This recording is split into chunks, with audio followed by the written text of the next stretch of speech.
સુરત જિલ્લાના માંડવી ખાતે શાંતિ સમિતિની બેઠક યોજવામાં આવી।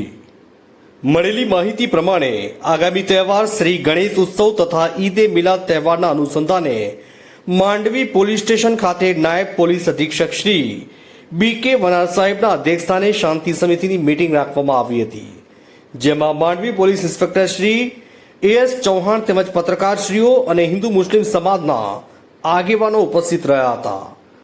સાહેબ, આજે માંડવી ખાતે જે શાંતિ સમિતિની મિટિંગ યોજવામાં આવી, ખાસ હેતુ શાના માટે હતી?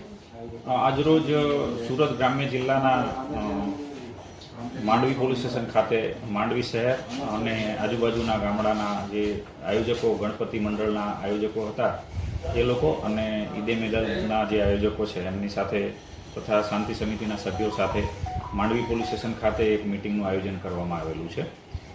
આગામી તારીખ 27 થી તારીખ 6 દરમિયાન જે ગણપતિ જે છે એની સ્થાપના તથા એના જે પ્રોસેસન અંગે જે આયોજકો છે એમની સાથે મિટિંગ કરી અને ગણપતિની સ્થાપના દરમિયાન, પ્રોસેસન દરમિયાન આયોજકોએ રાખવાની તકેદારી અંગે તેઓને સૂચના આપવામાં આવેલી અને એ ઉપરાંત ઈદે મિલાદનો પણ તહેવાર આવી રહ્યો છે, તો એ અંગે પણ એના આયોજકો સાથે આ પોલીસ દ્વારા મિટિંગ કરી એમને જરૂરી સૂચના આપવામાં આવેલી છે અને એમના તરફથી પણ કોઈ સૂચન હોય અથવા કોઈ અગવડ કે કોઈ પણ પોલીસની ધ્યાન દોરવા જેવી બાબત હોય તો એ અંગે પણ સૂચનો મેળવવામાં આવેલા છે।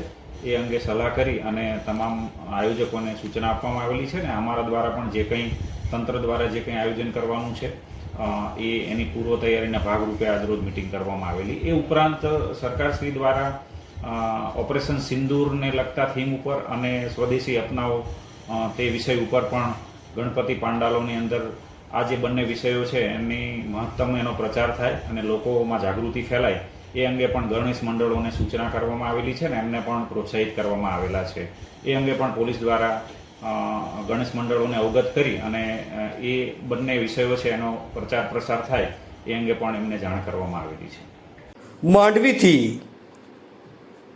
ટીવી 92 ગુજરાતના ડાયરેક્ટર એન્ડ જર્નાલિસ્ટ દિવાન આકીબભાઈનો રિપોર્ટ।